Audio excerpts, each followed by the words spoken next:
So let's say we were doing geoengineering because we wanted to make the weather a little bit better. There will be monsoon failures during that period, there'll be huge hurricanes. The global studies indicate there will be some impact on precipitation patterns. Might involve large-scale regional agricultural disruption lasting a number of years. Potentially 2 billion people could have their food disrupted by such interventions. That the aerosols can, at least in these model simulations or indicated by these simulations, can offset most climate change in most places most of the time for both precipitation and runoff. But it's likely to cause some damage in some places.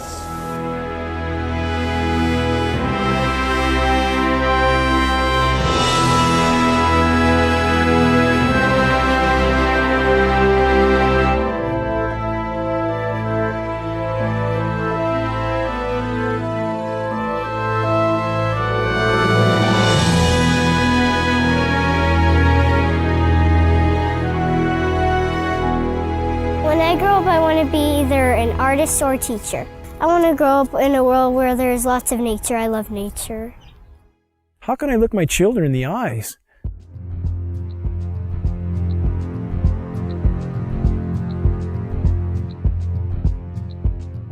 and not try to shed the light on this issue, knowing every breath they take is laden with these metals? I have been forced to conclude that there is no greater or no more immediate threat to anything that lives and breathes than the global geoengineering programs short of nuclear catastrophe. Geoengineering is defined as the artificial modification of the Earth's climate.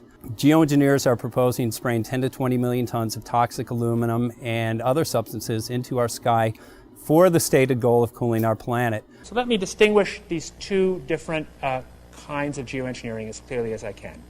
So the first one is we call solar radiation management, and that's the idea that you could put mostly reflective particles or other means to make the Earth whiter, effectively to increase the Earth's reflectivity, reducing the amount of heat that's absorbed by the sun, and therefore exerting some overall cooling tendency on the Earth. I think, though the initial results of climate models indicate that reflection of sunlight away from the Earth can offset most climate change in most places most of the time. But it will damage some places. We've mostly thought about sulfur, and nevertheless, there might be some good reasons to think about alumina. It turns out, first of all, there's been a lot of work on the environmental consequences of alumina in the stratosphere. There's a bunch of papers going back to the 70s that look at the radiative and ozone-destroying properties of alumina in the stratosphere, and those make you think it might be useful. Do this in just a jet in a very simple way. Make high-quality alumina particles just by spraying alumina vapor out, which oxidizes. So it's certainly, in principle, possible to do that. Since we released What in the World Are They Spraying, hundreds of people from around the world have began taking rain tests. What they're finding is what many are calling the chemtrail geoengineering footprint of aluminum, barium, and strontium. We're finding this well-thought footprint internationally, all over the world, wherever they take samples and get a chemical analysis of rain and snow water. This is quite common.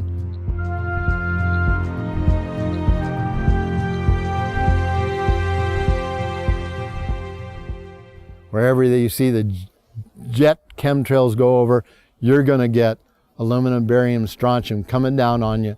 Why would we not believe it's happening when what we see in the sky matches exactly the expressed goal of numerous geoengineering patents, about 160 or more? Why would we not believe this is happening when every element showing up in the rain tests are the primary elements named in those geoengineering patents? Why would we not believe this is happening when we have escalating levels in very short time frames, as short as 5 years? We see rain levels of aluminum, for example, escalating as much as 50,000%. California air quality studies do not show these metals migrating from China. And it's of recent origin, so this bombardment of heavy metals that's raining down on us is coming from somewhere. Why would we not believe geoengineering is occurring when the weather patterns are so altered here in exactly the manner stated by geoengineers and reports on the consequences for geoengineering, which are diminished rainfall, which are increased ozone destruction? We have a massive ozone hole in the northern hemisphere now.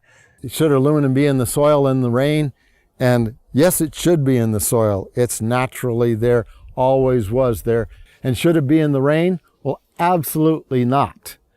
But the standard reply has been your samples are contaminated.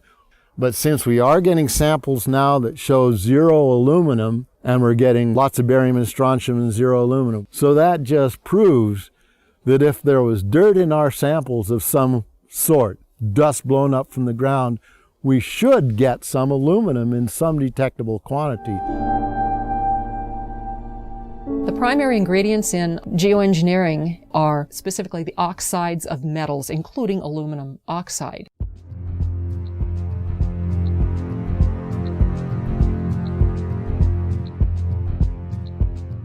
This is devastating to plants, totally devastating. The trees are dying. Why? Approximately 2 years ago, I rode in the back, and you can ride in the back of my place for miles. You can go all the way through the woods, creeks and everything, and it was, I say was, gorgeous. And the day before yesterday, I took a ride, and I rode in the back, and what I found was total devastation. As I pointed out before, Michael, we're seeing, as in this example here, very hardy native plants completely flash out dead. That looks like it's been hit with some kind of a chemical. And we've only seen this in the last couple of years. And there's another one there, back over there. We're seeing mature madrone trees, which are 70, 80 feet high, flash out dead, just like this. USDA refuses to investigate it. The pH typically around here should be about 5.6. Well, since the contrailing got heavy, I watched the pH here in these forests, well, go up, I guess would be the word. From 5.6, it went about 20 times more alkaline. Very big red flag of fallout from these materials are pH changes to the forest floor. We have very extensive studies from the U.S. Department of Agriculture on the soils in our region, and those soils have changed in 5 to 6 years. The pHs have changed in this area as much as 10 to 12 times toward alkaline in 5 to 6 years. I've personally been in the forest testing with USDA soil scientists who just scratched their heads and seem to have no explanation for incredibly profound changes in pH, which is affecting the ecosystem here tremendously.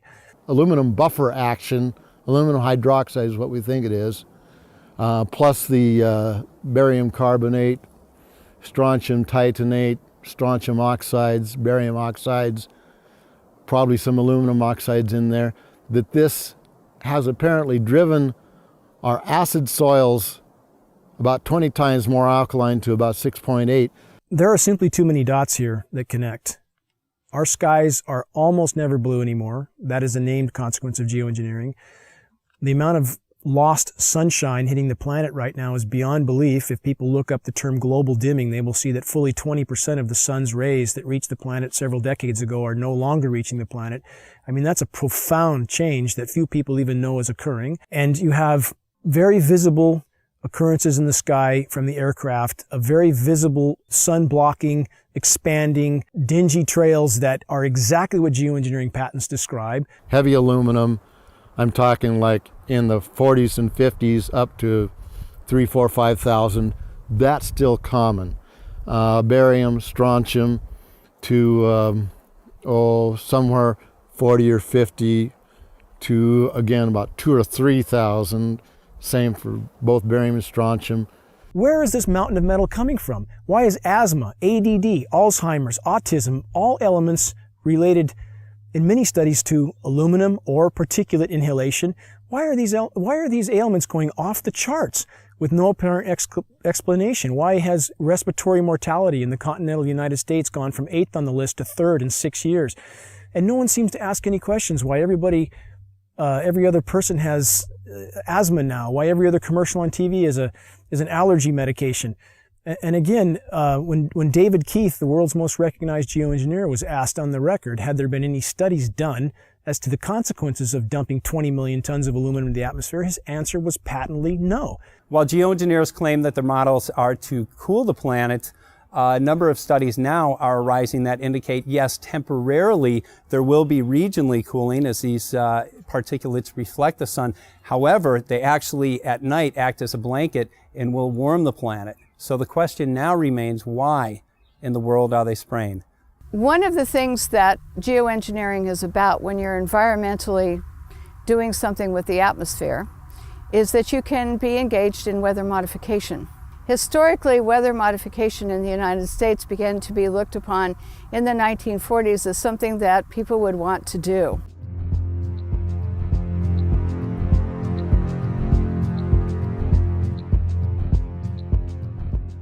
And so they started looking at making it enhancing snow, enhancing rain. They started looking at hurricane control. There was a whole bunch of projects in the 40s that started. One was Project Storm Fury, which turned into a disaster when they tried to modify a hurricane. I'm Mark McCandlish.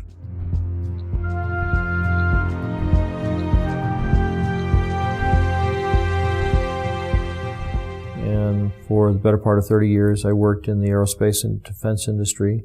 Had a secret clearance twice during my career. Some of the technology that I saw or participated in the creation of tends to play a role in some of the things that are used to control the weather. The very distribution process is being employed in the aerosol campaign, manipulating the weather, crops, taking over the food production or controlling the food production. The military applications, the process evolved when they realized in the 1800s that you can put things into the environment that will influence the uptake of moisture and where it drops out of the atmosphere again.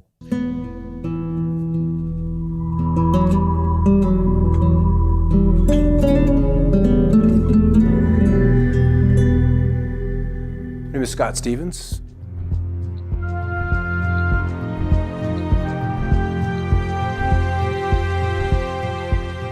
I was a television weatherman for 20 years. These chemtrails are absolutely required to impact whatever weather event they were designing.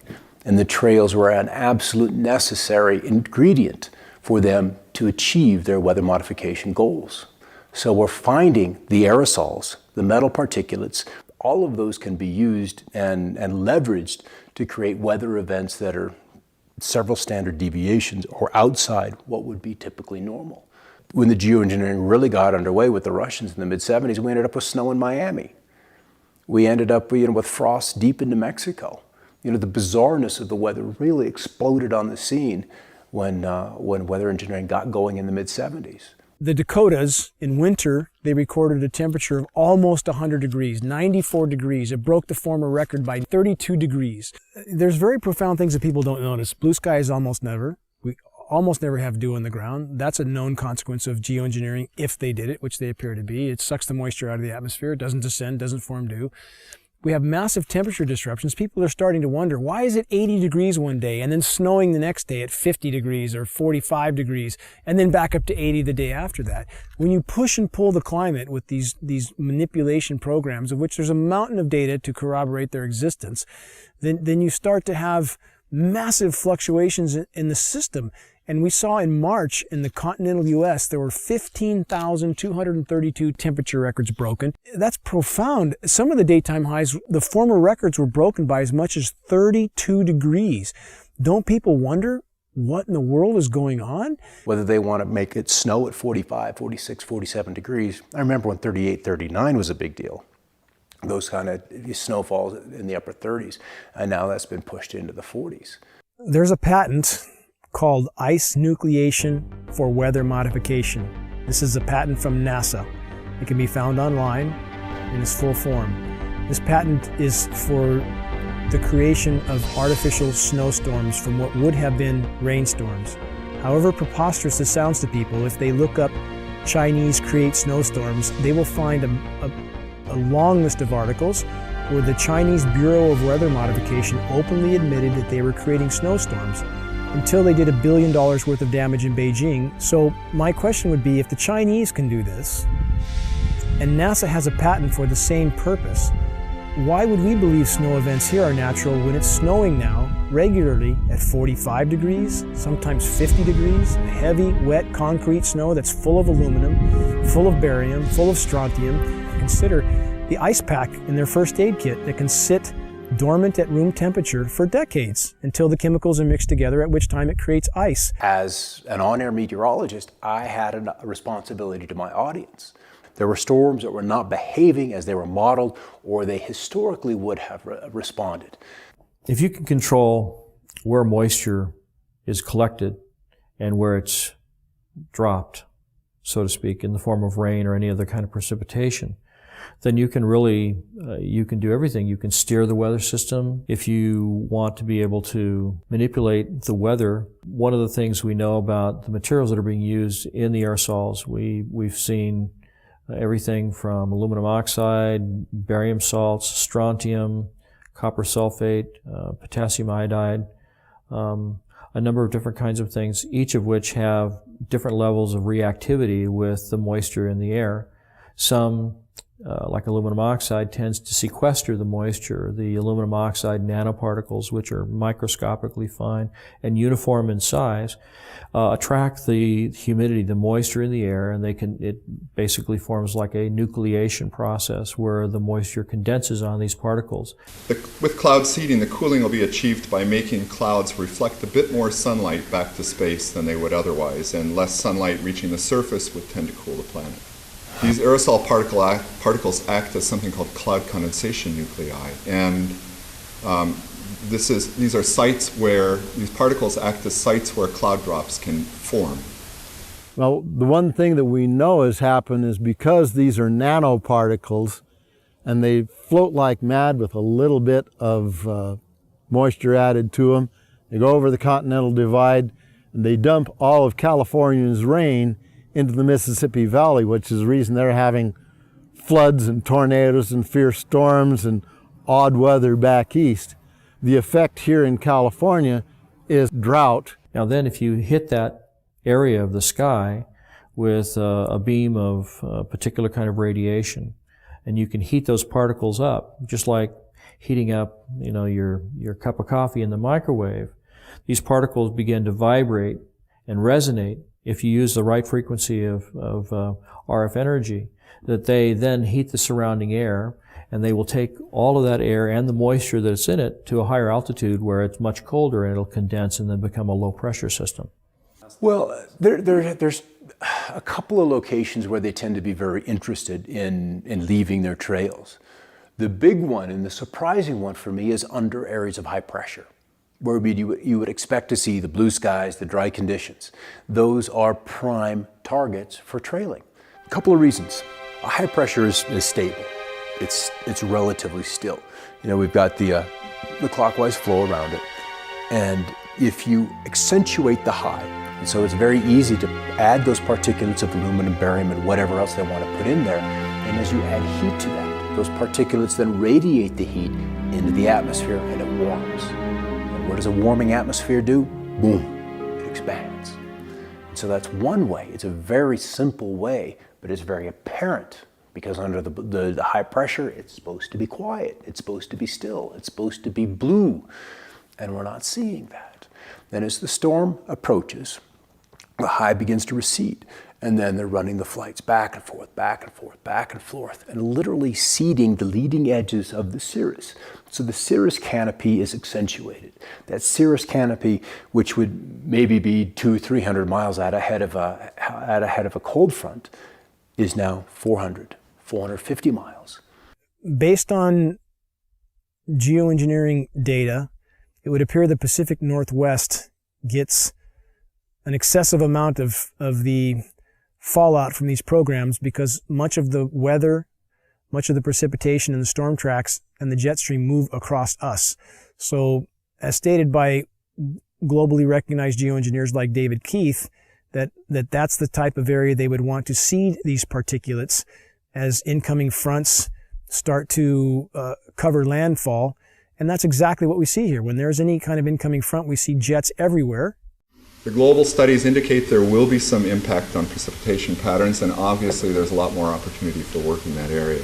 After studying my time-lapse surveillance, one of the reasons I discovered for the trails was that the persistent ones would break, they would misshapen or deform, and other planes would come along and precisely mark off those locations of deformation. And you're not going to get that with a regular fleet, so this had to be one of the primary purposes for chemtrails, in my opinion, was to measure off where we have these discontinuities showing up in the atmosphere. And in doing these actions and discovering those zones where there's different energies in the atmosphere, I think that plays very closely into their weather engineering programs of mark, surveil, and then that data goes into a weather model that they can then use to forecast or, once again, engineer the weather to their designs. But you can also influence what happens locally with the atmosphere by painting the materials that these aerosols are made of with different kinds of radio frequency or RF energy, radar, microwave, the HARP system. You know, HARP is an array, a field of antennas, radio frequency antennas. They're 72 feet tall, and they have a cross dipole across the top that's about 60 feet in each direction. 180 of these are in the array today, so you can imagine this field of antennas.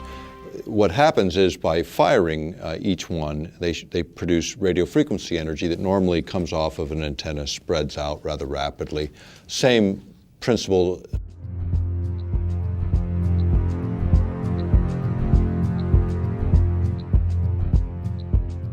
Principles in physics would be like a flashlight shining on a wall. You know, you start with a narrow beam, and by the time you hit the wall, you've got a wide beam. The idea with HARP is to get it to focus or concentrate that radio frequency energy so it doesn't spread out, so you can hold it tighter together and then manipulate it in very specific ways. Weather control is a broad topic, so there's lots of ways to control and manipulate weather. HARP is one of them, because you also have private sector companies getting into this business of weather modification.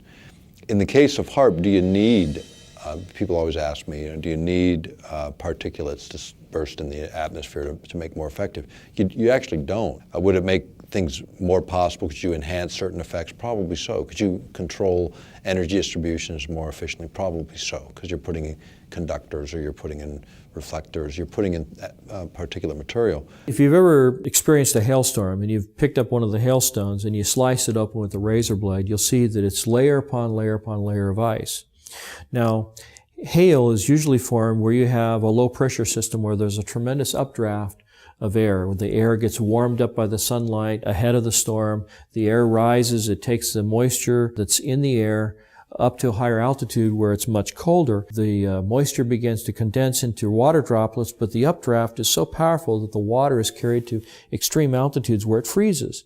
And it begins to fall, and as it falls, it starts to be caught up in the updraft again, so it's circulated up into the air again, and so each time it's lofted up into the atmosphere, more of the moisture that is condensing on the outside of this nuclei of ice begins to form another layer, and each time it's caught back in the updraft, it goes up again and it gets another layer of ice. And so if you have a system like HARP working in conjunction with aerosols, chemtrails that are spraying in the air, you can actually create updrafts that are so powerful that you can have these hailstone circulation patterns going over and over again, where you get hailstones the size of baseballs or even softballs.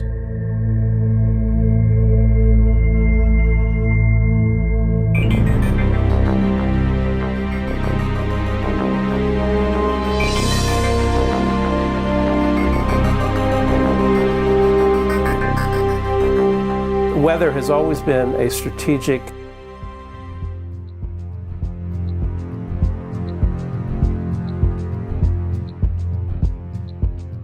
desire to control by the generals, whether it was Napoleon marching towards Moscow, or Hitler in his Russian campaign, or our own Pacific Fleet trying to understand typhoons and use them for our strategic advantage. War and weather are very closely connected. And they've been connected ever since about 1812 or so, maybe earlier than that. Hannibal had to face the snows in the Alps. And so there's a long history of weather and warfare interactions. Environmental manipulation is like the ultimate method of covert warfare, because you can literally shut down food production. You can create a situation where the people within a country revolt against their own government, and you're invited in to mop up the mess. The issue of owning the weather by 2025, which is a military publication, we've quoted it as far back as, I think, 94, 95 even. But you go back to these earlier reports and you look at sort of what was the objective, and the objective is exactly that: control the battlefield environment. Environmental factors give you an absolute advantage. If you can weaken your adversary before you have to fire the first bullet, maybe you even win the war. Whether it's incredibly historic sandstorms when we're invading Iraq, or you want to drought out or flood out a dictator that you're not happy with, or obscure a beach when there's a landing, or if you just want to make money on the futures market. Owning the weather by 2025, using the weather as a force multiplier. And this kind of goes back to what I was saying before about if you can control where a weather system goes and how much or how severe the weather system is, then you can do other things like you may have heard more recently that many of the aircraft that we've been developing are what they call all-weather capable, which means that they can fly in any kind of weather. They can shoot and target the enemy under really nasty weather circumstances. And these are all things that you can use to your advantage if you happen to be controlling the weather also, because you can have a terrible storm front come in and make it difficult, if not impossible, for the enemy to operate on the ground or to fly their aircraft if they don't have aircraft that are as sophisticated as the ones that you have. And so by creating or using the weather as a force multiplier, as the title implies, that you can achieve an advantage over an enemy force that gives you the upper hand. One of the ideals of the Air Force is to have this all-weather Air Force, or to have their pilots coming back safely and using the weather as a salient against the enemy and clearing out their own airports from, say, from ice fogs or from bad weather. And so if the idea here is that if we can fly and they can't, that's a great military advantage. There was also research studies on hurricanes that the scientists were truly curious about the behavior of hurricanes, but their military patrons were very interested in how to steer them or direct them in certain ways, almost as a guided weapon. This jet stream that's moving across, and it shoots 50 miles north and then 75 miles east and then drops back south again, then kind of goes on its way.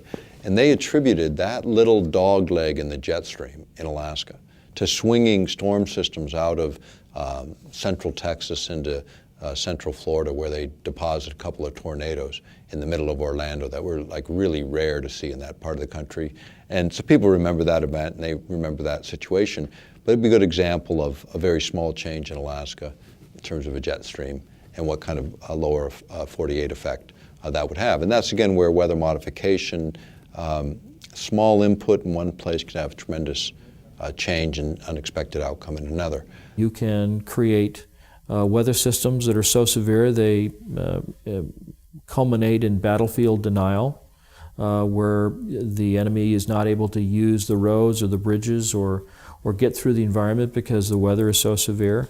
And you can use the weather to destroy his crops, deny him a food source, destabilize his population because people get hungry. When they're hungry, they get angry and nasty and they don't like what's happening.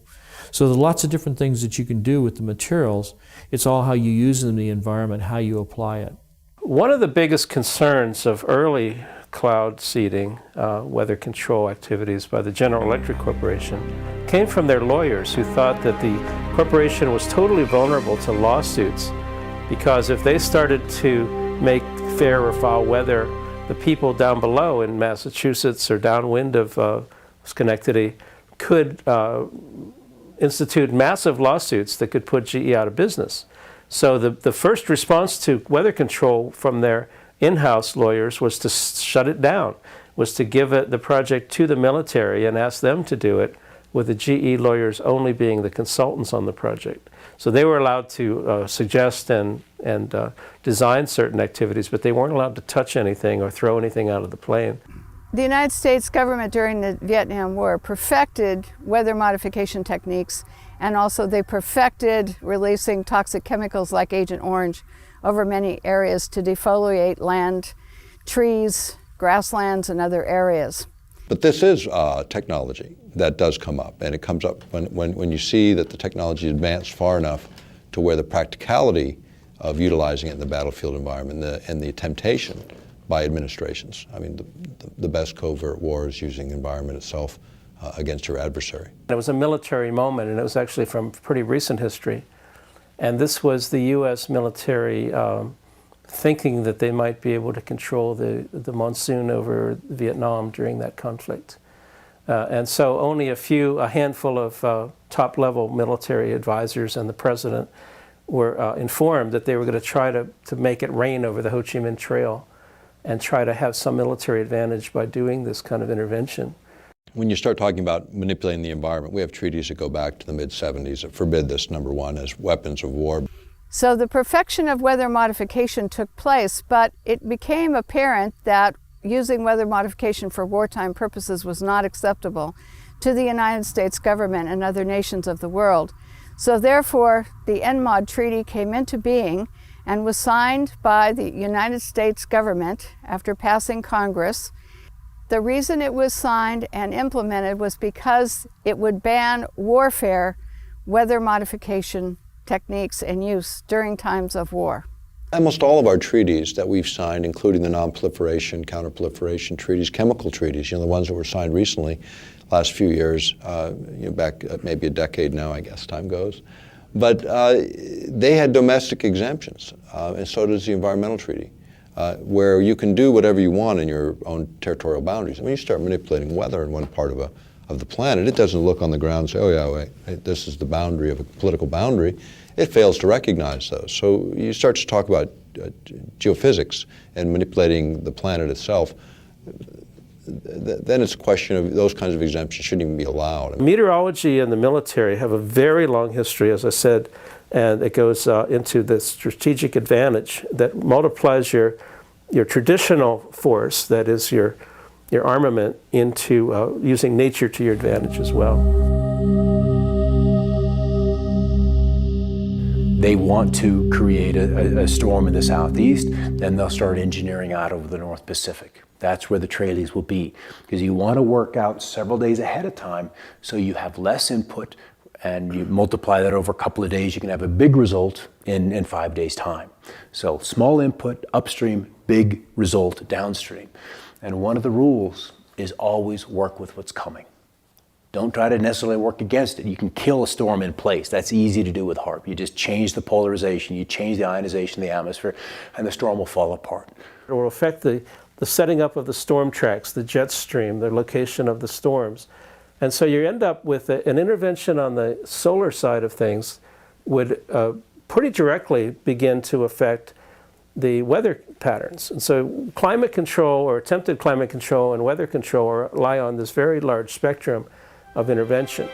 It's also true that if you can forecast climate, you can control a lot of futures markets, and you could know if you had the best information, or if you had some leverage over what the climate system is going to turn out to be, you would be able to invest in advance in all your crop futures and your agricultural activities, and not just agriculture, but weather effects.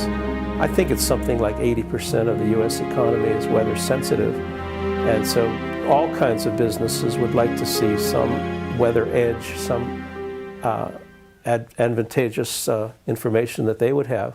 It's absolutely entirely possible to profit from the weather.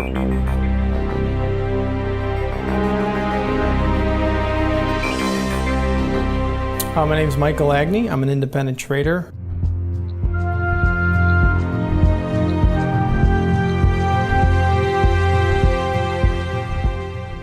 Trading commodities at the CME Group, member of the Chicago Board of Trade, and have traded derivatives and futures cash for over 15 years. Weather derivatives are financial instruments that firms would use to hedge risk concerned with adverse weather conditions. The first weather derivative was originally traded by Enron back in 1997. Weather derivatives started in 1999 at the CME Group. Big utilities, reinsurers to hedge against hurricanes or tornadoes or flooding, some sort of catastrophe, hedging against a cooler summer or a warmer winter. Let's just say I was insuring a product for $5 million, no matter what it was. Let's say if I was a utility company, a farmer, whatever it was.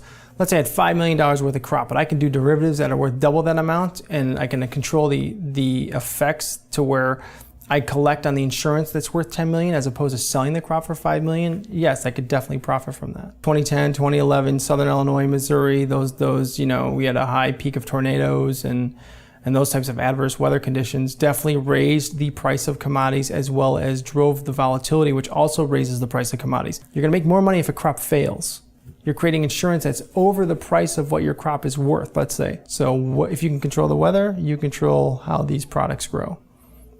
And if you had an insight to how these products were actually seeded and what products you use to actually grow those items, corn, soybeans, and you can control that market, it's unlimited profit potential if you can control the weather. If you want to send, cold into the Midwest, you buy up pipeline capacity, you buy up options on heating and cooling degree days, you buy derivatives off of rainfall. There are mechanisms that you can make hundreds of billions of dollars annually and defray a huge chunk of the cost of this just on the Chicago Mercantile Exchange, playing with derivatives in the weather market. Weather derivatives are basically, you're betting that there's going to be a weather disaster, and you're betting that it's going to occur within a particular time frame in a particular location, and then, the money that you put up basically is like a bet. It's like a wager, saying that this incident's going to happen here, and then when it does happen, there's a big payoff.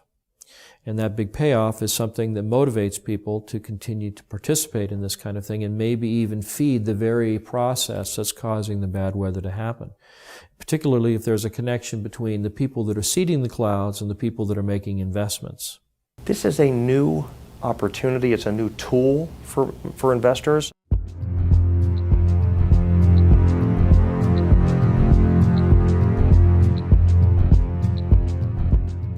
Even if someone has no interest in, going on the offensive side and buying things, it definitely behooves them to be aware of what's going on out there. The extreme weather is here, and it's not going to reverse itself. The weather event has to be severe.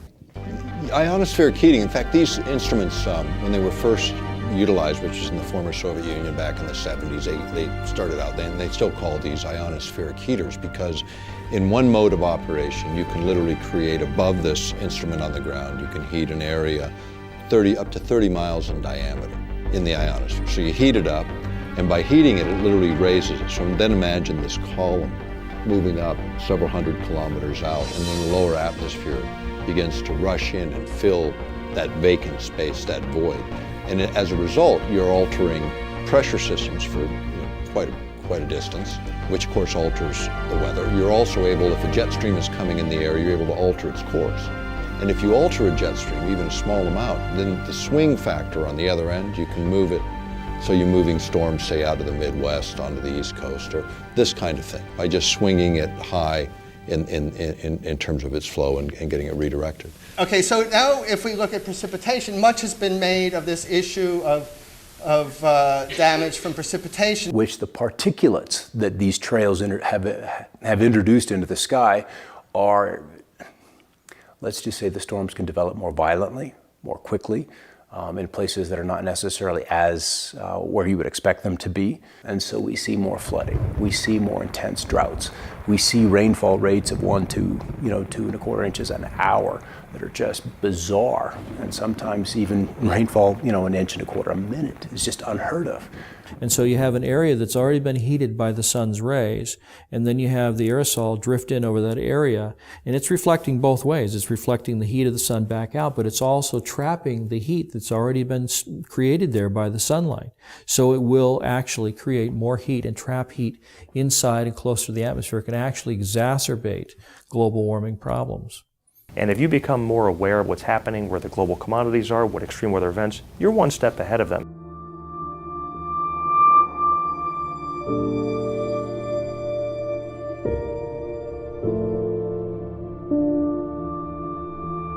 The nature of the risk and our ability to respond to the risk is much greater in the case of the scenario that might involve large-scale regional agricultural disruption lasting a number of years.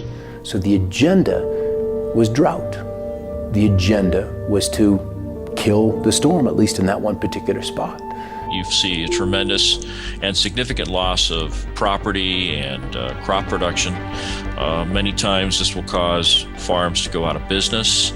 And when farmers go out of business, they usually have to sell. And then if there's somebody waiting in the wings to buy their land and then turn that land over to the production of genetically modified crops, you can see where there would be kind of a strategic advantage there. There's something that happened in the Midwest, and I'm sure everybody's heard about the flooding in the Midwest. And what happened is George Soros and his big corporate monolith went in and started buying up the farmland.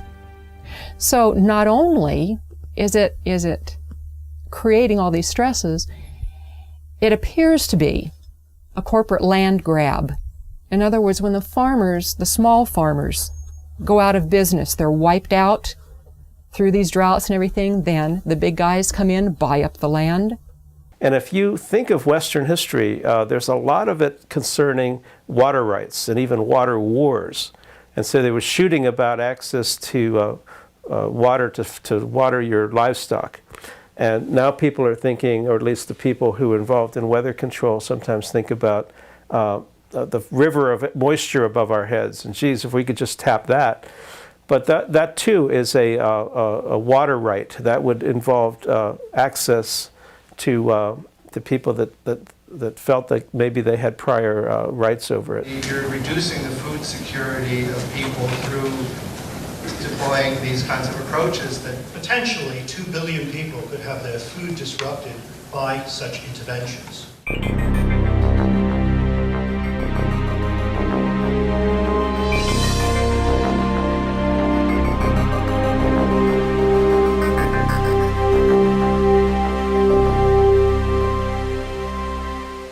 I've been an organic farmer my entire life.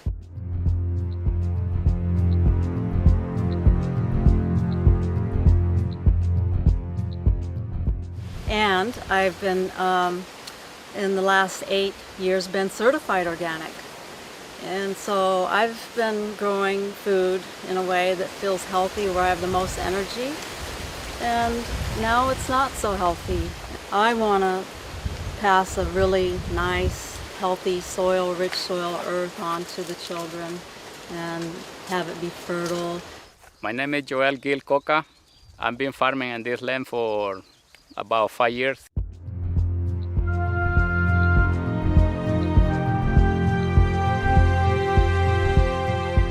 Since 2007, and I'm certified organic since 2001.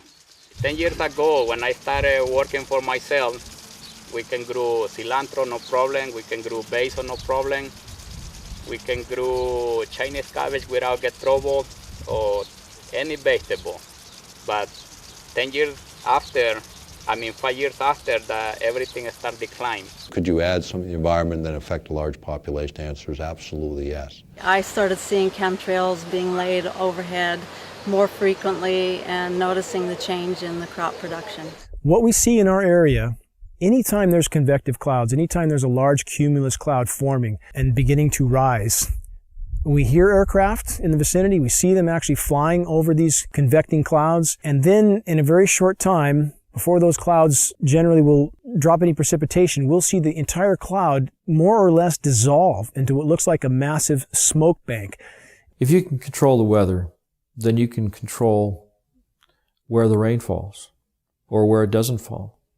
And if you can do that, then you can control whose crops survive and whose crops thrive. And if you happen to be favoring a corporation or a group of corporations that are flooding the market with genetically modified crops, you can see how manipulating the weather can actually change the market share that one or more corporations have. And there's lots of different ways that you can do it. You can do it by denying precipitation or by giving too much. You can cause, unusually large hailstones to come out of the sky and completely obliterate a crop of corn. There's lots of different ways that you can do it. Tornadoes rip up an entire town, like Joplin, Missouri, I think it was. If you look back at the tapes of those weather systems and you look 5 days prior to that, you'll see that in those days preceding those events, there was all kinds of aerosols being sprayed all along the California coastline, where the moisture for those storms came from, where those storm systems originated. It's insidious when you think about it. Well, Michael, I've seen since the chemtrails have come, there's a direct correlation with the way the food doesn't look as healthy and vibrant, and less of it, and that concerns me. And of course, all crop losses are related to weather modification problems, either climate, worldwide weather, or local weather, which is called microclimates. And these microclimates definitely determine what crop grows where and in which community. And so therefore, without stable microclimates, we cannot produce as much food for the rest of the world and ourselves as when we have a more stable microclimates, not only in the United States, but in other countries as well. We fertilize it really good, and they still have a lot of trouble to produce. And I think this is not fun because we're losing a lot of money putting into this kind of production. In 2008, 2009, 3 times I lost my complete planting of Chinese cabbage. Weather events is one of the key components to most commodities that are traded. Let's just say your agricultural group, corn, soybeans, wheat, something along those lines. Weather is by far the largest affecting factor in the price of those commodities. If one farmer's crop fails, we have a major crop failure, say in corn, now that's going to affect every other company that uses corn in their manufacturing process. There's going to be less of it. And anytime there's less of something, that creates a price rise. Demand rises, okay, because there isn't any of it. There's only one thing. You've got 5 people that want it, so they're going to pay more money for it. The companies know that, so they're going to hike the prices up anyway. The consumer actually sees the big brunt end of the higher costs in the commodity due to the adverse weather condition. Obviously, the consumer will pay that price. I've noticed that the rainfall is less predictable, and then when it does rain, it does rain periods of time that's more like longer periods. So not only do we have the pollution, not only do we have stunted growth, but we also have changes in weather. And it's been severe changes in weather all across the globe. I don't have a clue how bad they are, but I know they are affecting already in certain plants, like basil, cilantro, and sometimes the broccoli get too much fungus. It can be from those things because no matter what we do, it doesn't fit. It's not working right.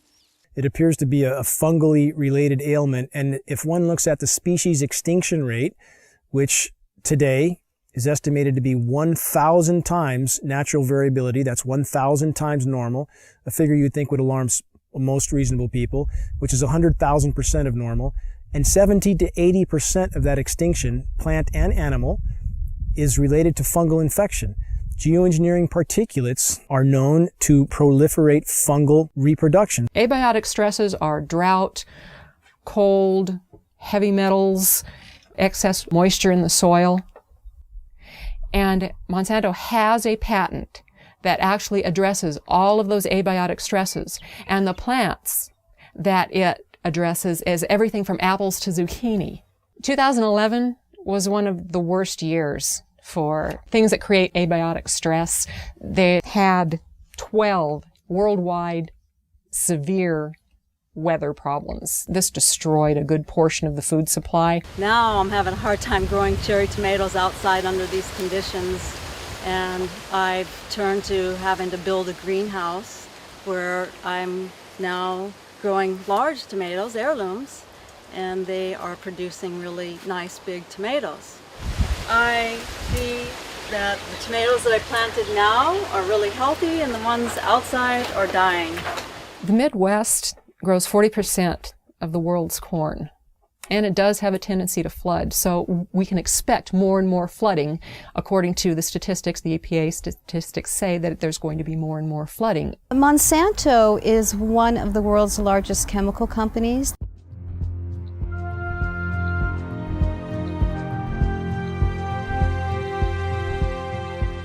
They also own 90% of the seed companies in the world right now, and they are the largest company putting out genetically modified seeds. So what does Monsanto do? Corn is the lead-in because corn is in just about everything. Corn is the main crop.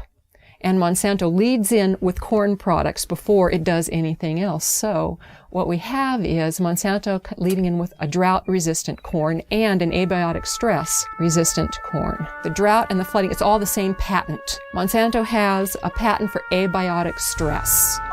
Abiotic stress is the drought, it's the flooding, it's the excess soil, it's anything that's going to stress a plant. GMO is genetically modified organism, and it's also called GE, genetic engineering. Well, the history of farming has been a farmer will plant a seed into the ground. There will be nutrients in the ground that will enable that plant to grow.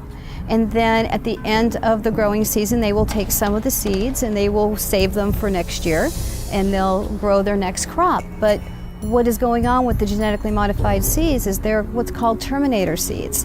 A terminator seed will not produce other seeds. With the terminator seeds, these farmers have to go back to Monsanto every single year and purchase these extremely high-priced seeds. There have been studies outside of the United States showing that genetically modified seeds, the plants that come from them, are extremely harmful to humans and other life on this planet. When I started farming, I produced 100% my crops, but in the last 4 years, I've been declined to 50-75% if I talk into later crop, because I've been lost everything. And that's why I start moving all different crops so I can cover the loss. Well, my food production has declined at least by 60% in the last, 10 years. I've noticed banana stalks are smaller, and certainly the tomatoes, I'm hardly getting any. I used to get bushels of tomatoes, and now I can barely get a bowl. My concern, it can be, it's possible if we're going to run out of business if they continue doing that. They really need to stop it doing. That's all I believe, because we cannot change the system, the mother nature. We have to keep going the way it is. It's not possible. On the other hand, heat stress is going to be one of the things, or thought to be one of the things, that might limit production of crops throughout the tropics. And so there are some questions of trade-offs of, if you think you're going to benefit many people and harm some people, how do you deal with this issue of equity, and what are the options for dealing with that?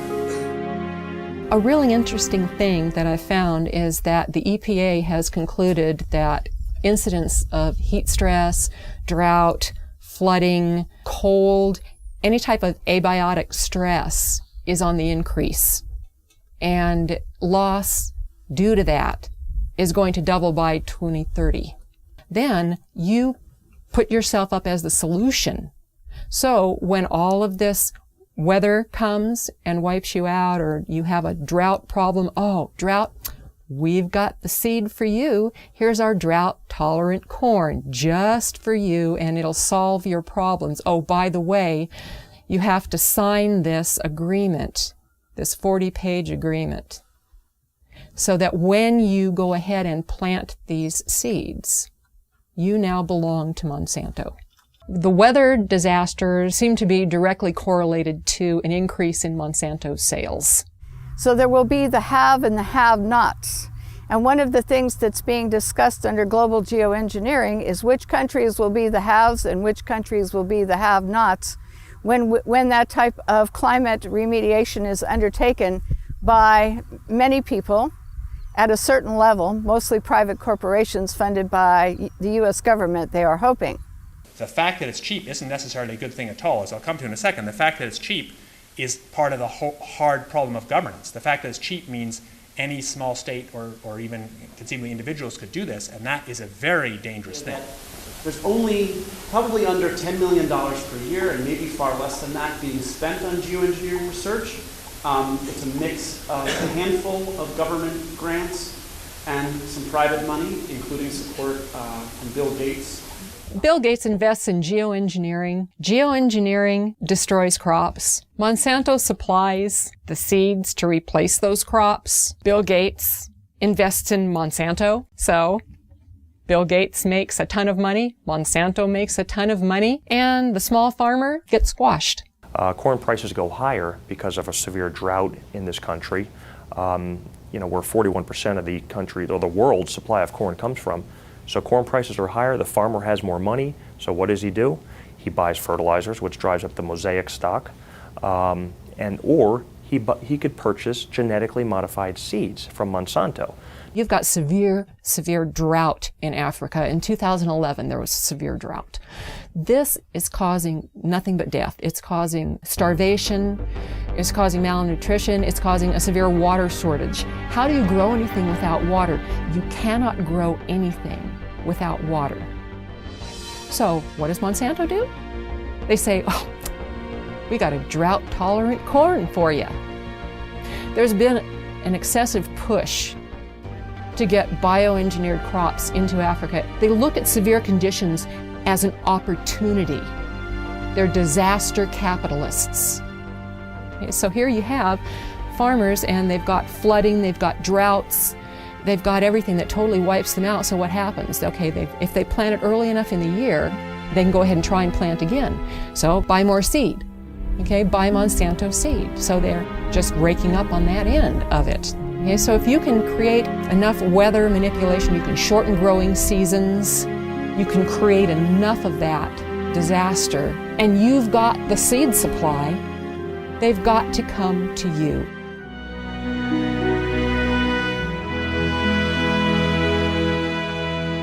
Geoengineers have stated on the record that if global geoengineering was started, it could cause droughts in Asia and Africa.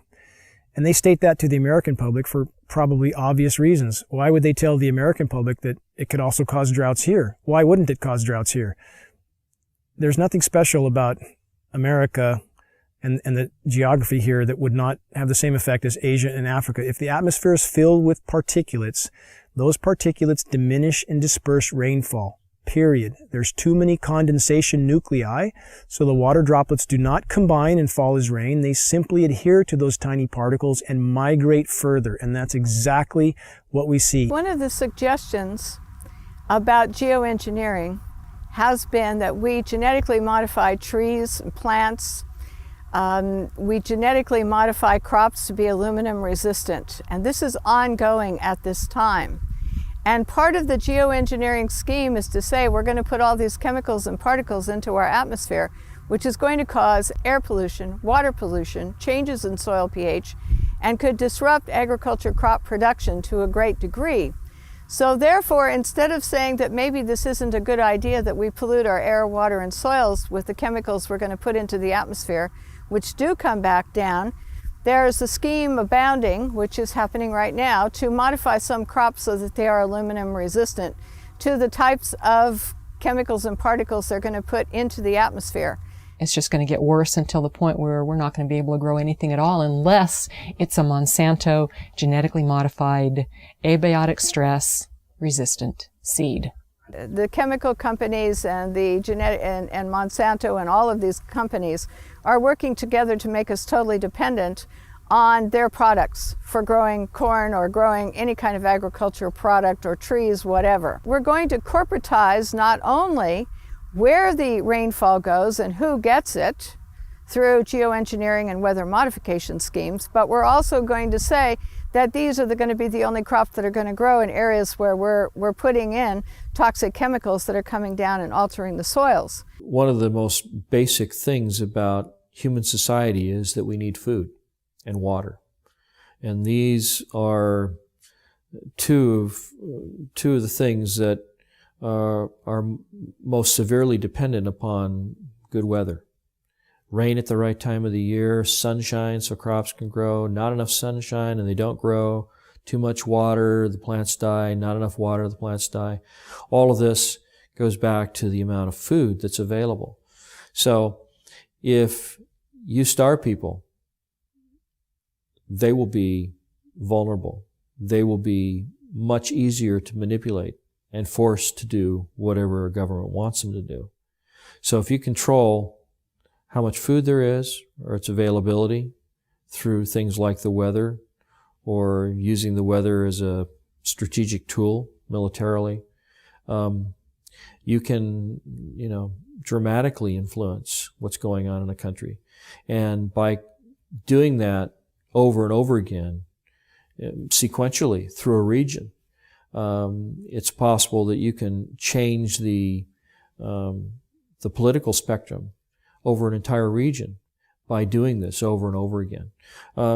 Maybe even, do it over a much wider region, create so much instability that you're able to, come in and say, oh, we have these wonderful fast-growing crops, genetically modified, and this you'll have something to eat in less than 3 weeks, and I imagine that if you can control the food supply, that you can then consolidate the financial and the political interests of a country. Could predicting the weather enable a group or specific entity to profit from that knowledge of knowing what type of weather or weather pattern will be? Absolutely. That's what all commodities are driven by. They're driven by predicting the weather, how the weather will be in a certain location, and that directly is correlated to the price of that commodity. Absolutely. There's no doubt.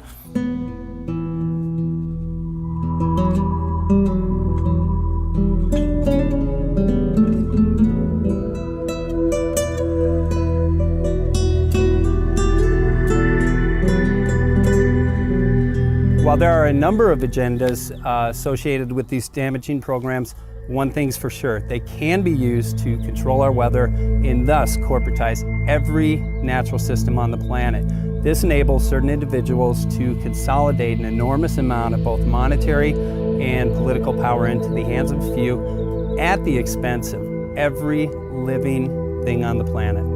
Just by definition, the geoengineering programs are a direct assault on the most elemental aspects of nature. What we're doing when we modify the weather is we're changing the world's climate and we're changing the microclimates, and we are doing it. There are things we can say for certain. There's a mountain of metal raining down on us. We are certainly breathing that metal. We have documented from the computer modeling some unintended consequences. If such a contamination is present, shouldn't we investigate? Shouldn't local agencies investigate, which they have patently refused to do? There's no question that large-scale climate engineering is untested and dangerous. I would disagree quite strongly that it is doesn't exist. I think that the capacity to do it in engineering terms most certainly exists, and that's part of the reason we have to think seriously about how we manage that. We are breathing a mountain of metal, and that can't be denied. If geoengineering continues and the weather manipulation continues and genetic modification continues overtaking, we're going to lose our ability to grow good, nutritious food. We are going to lose our ability to thrive. I personally consider this ongoing toxic dumping into our atmosphere to be, along with nuclear radiation, the most dangerous threats to our health and to our environment. We've seen UV scales go off the charts, which are a known consequence of geoengineering, ozone destruction. We've seen rainfall patterns disrupted in ways that meteorologists don't seem to be able to explain or predict. The challenge that all of these weathermen face, all of them, whether they're aware of it or not, sooner or later they will be aware of it. And I went through a period after the epiphany of, how did I not see this sooner? How? I mean, seriously, I'm supposed to do this for a living. How did I not see this? We seem to have lost our moral fiber and our ethical compass when we talk about that we all should live within an experiment that somebody else is conducting. If you knew or could predict the weather at any given time, in any given area, then you control the fate of mankind and what they pay for everything. Washington is not responsive to the average person. It's responsive to commercial interests who can spend millions on campaigns now without restriction, who literally drive the policy making in Washington, D.C. I guess I'm under the belief that you can't control the weather. I hope someday we could control the weather. Power becomes an addictive thing. We're taking what the Creator has created, usurping His authority, and bringing it under the authority of corporations. I'm worried that one person or one group would try to have that much leverage over the whole planet. I don't believe that anybody has the right to play God. especially when they're putting particles and chemicals into the atmosphere, which there's unintended and consequences that are known. We don't know it all. We cannot assume the role of creator without dire consequences. This is not a good idea, and this is not a reason to take and do a test. The atmosphere and the earth belong to all of us. It provides the food we eat, the air we breathe, the water we drink, and no one should have the right to own it. The biosphere is at risk from top to bottom. Though you have climate scientists calling for emergency geoengineering due to events like methane mass expulsion, which appears to be occurring in the Arctic. It would have a significant impact on the way that we operate. Notice it also has enormous political, social, and economic implications. And so we don't want to have some giant planetary oops, I mean capital oops, in which you have a loss of life. It's much, much harder to actually figure out the environmental risks and effectiveness of these new methods than it is to cook them up. They're creating an artificial environment to replace the natural environment. Shredded ozone layer, global drought, toxified soils, poisoned populations. Don't these issues matter? Affecting ecosystems in ways we've never been able before. The whole concept of literally playing God with the technologies we have at our fingertips today. And however the climate changes, wouldn't we be better to let the planet react on its own instead of trying to play God? It doesn't have any benefits to society at all. It doesn't benefit the plant, it doesn't benefit the farmer, it doesn't benefit the environment. It's all about money, and weather is another form of commoditizing, a way the Central Command Group can commoditize another form of our life. At least the EPA has stated that there is going to be more weather, and they're attesting it to climate change. Well, I agree. It's changing. The weather's changing. Now, the real issue is it natural or is it man-made? And if it's man-made, who's doing it? Is it the geoengineering guys? That's what I believe with geoengineering continues, that whatever changes are happening to the planet, we will exponentially worsen those changes and poison everything in the process. And indeed, with the amount of metal falling on us, that poisoning appears to have been occurring now for quite some time. Why are you spraying that stuff in our sky? It's accumulating massive amounts of wealth in very few hands, and that's what they're trying to do in all aspects of these economies. The money's not worth it. This is my future. I encourage people to get involved in the projects they're interested in, whether it's this one or some other one. To thrive, we need to organize locally, nationally, and globally to expose and stop this practice immediately. Please quit free riding on our future. But do what you can do, and I think that's really the answer for all of this, is recognize that there's a network more powerful than the internet. It's a human race, and we are connected in a way that's quite powerful. The fact is, acting on what we know to be right and true, doing something about what we care about, that we can do. Please tell everyone you know about this. Bring this message to community meetings, demonstrations, and other public events. The work we're doing will provide cover for others to come out. And I'm most interested in whistleblowers. Send this film to environmental, farm groups, media groups, ADD, Alzheimer's, asthma groups, and other organizations that would do something if they only knew. Because we deserve a future. And if you control the weather, you're going to control the planet. It's that simple. Some people address this issue in fear. Some people address it in anger. I address this in faith. Faith believing that we collectively, as human beings, as humanity, have the power and the ability to stop these damaging programs.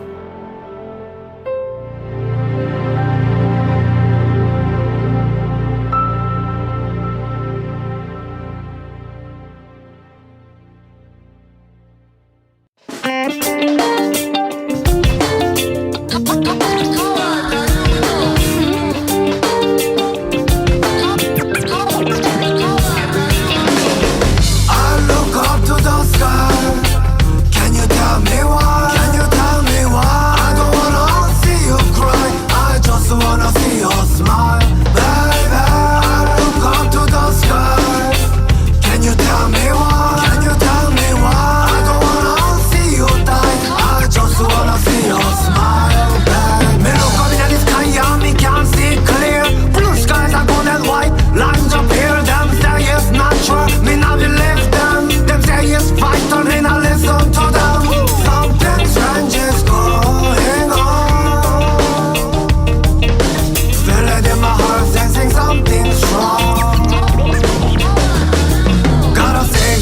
attention, put the rumors to rest. Gotta help the children and give it a best can. Stand around and be blind to the fast can. Taking no more, how can they relax? I look up to the sky. Can you tell me why? Can you tell me why? I don't wanna see you cry. I just wanna see you smile. Baby, I look up to the sky. Can you tell me why? Can you tell me why? I don't wanna see you die. I just wanna see you smile, baby. Living on earth, we must respect the earth. Human and animal, we all deserve the right to peace and opportunity. But nowadays we are blind, we can't see. Hidden agenda, we can't surrender. Children, our future, we must remember. Oh, don't know what's going on. Yeah, we must stand up for the earth. Oh, don't know what's going on. Tell them, we must stand up for the earth. I look up to the sky. Can you tell me why? Can you tell me why? I don't wanna see you cry. I just wanna see you smile, baby. I look up to the sky. Can you tell me why? Can you tell me why? I don't wanna see you die. I just wanna see you smile, baby. We want the truth, give us the truth. Yeah, we want the truth, gotta save our youth. We want the truth, give us the truth. Unite as one.